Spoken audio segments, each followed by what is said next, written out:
Bienvenue sur Novelas Mood, abonnez-vous et activez la cloche de notification. El Diablo, voici le résumé de l'épisode 123. Cachorro est effondré après avoir découvert que Marina est en réalité un homme. Moncho essaie de lui remonter le moral et lui dit qu'il doit maintenant oublier Marina. Cachorro triste leur dit que son père savait dès le début que Marina était un homme mais qu'il a préféré privilégier ses affaires car Marina était la reine de la taverne. Ronco lui dit maintenant que la taverne est fermée, le rendement de vente ne sera pas pareil et qu'il doit essayer d'en parler au prince. Cachorro ajoute que c'est peut-être le prince qui le tuera finalement. De l'autre côté, Cisco continue d'être tourmenté par la révélation d'hier soir que Marina a avoué devant tout le monde qu'elle était un homme avant. Il est encore horrifié car il a couché avec elle. Quand au même moment Christian arrive à l'appartement, elle lui demande si Martin est arrivé. Cisco lui répond non et que c'est Marina qui est là. Christian rentre ensuite dans l'appartement. Marina dans sa chambre en pleurs appelle Cachorro mais le téléphone de celui-ci est fermé. Elle lui laisse alors un message vocal et lui dit qu'elle sait qu'il est confus en ce moment mais qu'elle lui demande pardon d'écouter ses explications. Marina raccroche ensuite, elle est complètement effondrée et désespérée. À la taverne, Léon est furieux et Suzy lui dit qu'après ce qui s'est passé la veille il serait mieux qu'il n'ouvre pas le bar aujourd'hui, mais Léon lui répond qu'ils ouvriront le bar et que même si cela lui coûtera énormément d'argent il ne donnera pas le plaisir aux gens qui veulent le voir fermer son bar. Léon lui dit ensuite que c'est aussi de sa faute et qu'elle en tant que responsable du bar elle aurait dû lui dire plutôt que Cachorro vendait de la drogue dans le bar. Suzy lui dit qu'elle ne voulait pas avoir de problème avec Cachorro et elle annonce ensuite à Léon qu'elle démissionne car il ne lui fait pas confiance et que c'est mieux ainsi. Léon est sous le choc. Les gars disent à Cachorro qu'il est mieux qu'il parte raconter toute la vérité au prince. Cachorro furieux les traite d'imbéciles et que s'il raconte cela au prince celui-ci le tuera immédiatement. Ronco et Moncho lui dit que c'est à lui de régler cette histoire avec le prince car c'est lui qui a voulu jouer au chef. Cachorro énervé les traite de lâcher qu'ils veulent abandonner dans cette affaire. Cachorro leur dit qu'il a déjà donné tous leurs noms au prince et qu'ils sont tous impliqués dans cette affaire donc s'ils tombent aussi tomberont. Ronco et Moncho sont choqués. Son téléphone sonne et les gars lui disent de décrocher et d'envoyer balader Marina sinon elle ne le laissera pas tranquille. Cachorro décroche finalement et demande à Marina ce qu'elle veut. Marina en pleurs lui dit qu'elle est désespérée et qu'elle est prête à tout pour qu'il lui pardonne. Elle ajoute qu'elle est une femme et que personne n'était censé découvrir ce secret et que si Léon l'a dit ainsi c'est pour les séparer. Cachorro furieux lui dit qu'après tout ce qu'ils ont vécu ensemble il méritait qu'elle lui dise la vérité avant tout le monde. Marina en pleurs lui dit qu'un jour il lui a dit qu'il se fichait complètement de son passé et Cachorro lui répond qu'il ne soupçonnait en aucun cas qu'il s'agisse de ça et que c'est trop pour lui, qu'il est complètement perdu et a besoin de temps pour réfléchir. Marina lui dit qu'elle comprend mais il se souvient qu'elle a supplié qu'il ne tombe pas amoureux d'elle mais c'est lui qui a tellement insisté pour qu'elle sorte avec lui.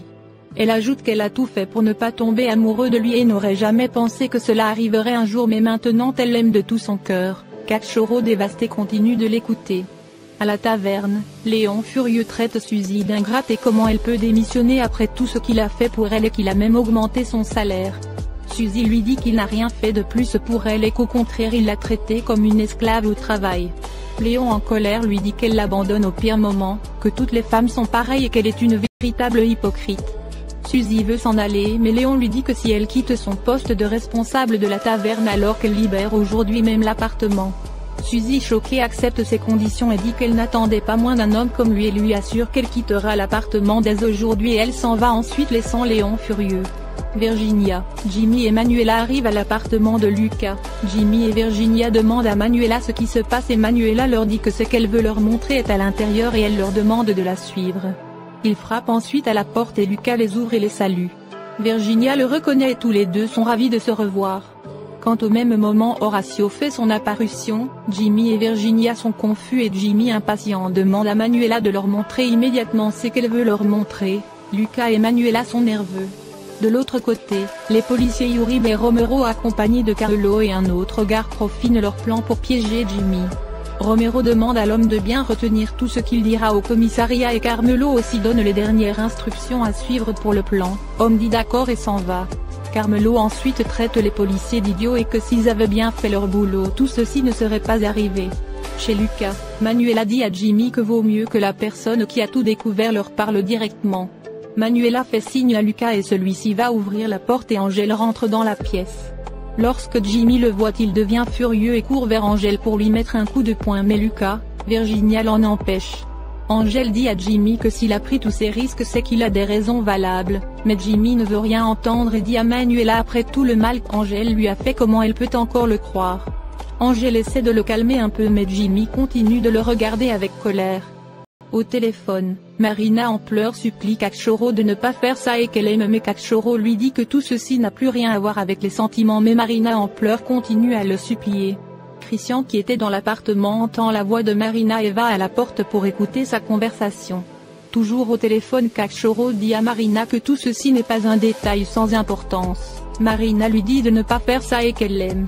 Marina ajoute qu'elle est désespérée car elle est enfermée entre ces 4 murs à cause de Hierro et qu'elle ne pourra pas supporter cela encore plus longtemps. Elle ajoute qu'avec tous les risques qu'elle a pris pour lui tout cela n'efface pas son passé mais Cachorro reste silencieux.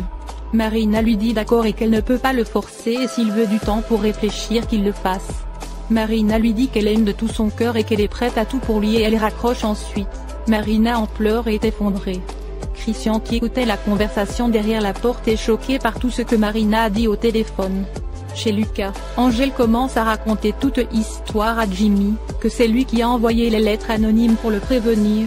Jimmy est confus par toutes ces révélations.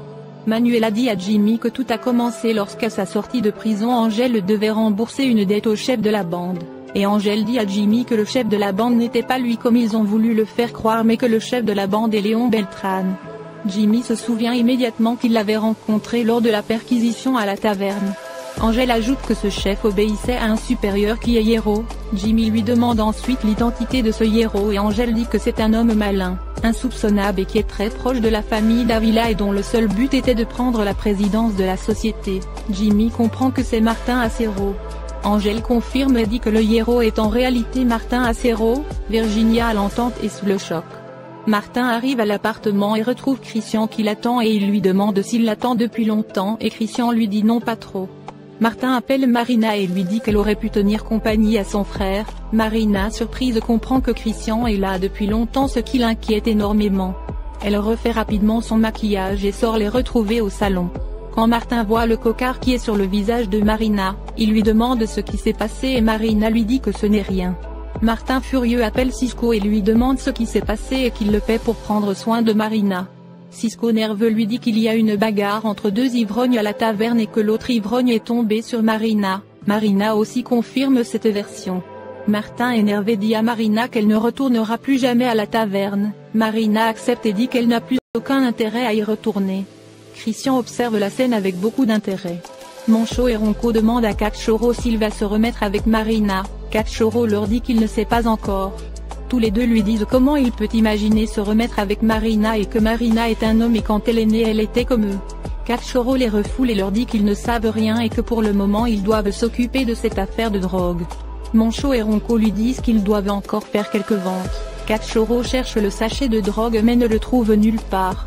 Il demande au gars si c'est eux qui l'ont mais Ronco lui dit que c'est lui seul qui avait gardé la drogue. Cachorro complètement paniqué fouille partout mais la drogue reste introuvable. Toute la bande est désespérée car ils font face maintenant à un grave problème. Angel continue à raconter toute l'histoire à Jimmy, l'organisation complète du vol des bijoux, que c'est Hierro qui leur avait donné tous les plans, où les bijoux étaient disposés et tous les détails pour mener à bien le volume. Il ajoute que c'est Hierro qui l'avait mis sur la liste des serveurs. À l'appartement de Marina, Christian et Martin profinent les détails de la fusion. Christian lui explique les dernières étapes qui restent pour transférer tous l'argent. La bonne marche de tout ceci met Martin de bonne humeur et celui-ci félicite Christian pour son excellent travail. Christian s'apprête à partir mais avant il dit au revoir à Marina d'un air taquin ce qui inquiète énormément Marina qui se demande si Christian a entendu sa conversation au téléphone. À sa sortie Christian informe Cisco que durant la semaine il reviendra plusieurs fois à l'appartement pour régler quelques détails de l'appartement ainsi qu'il ne s'étonne pas de le voir venir seul. Cisco lui demande si Martin le sait et Christian lui répond que c'est Martin lui-même qui lui a ordonné et qu'il peut aller vérifier cela mais Martin est actuellement très occupé avec Marina. Après ces mots Christian s'en ensuite. Dans l'appartement, Martin commence à embrasser Marina mais celle-ci triste reste froide et ne réagit pas.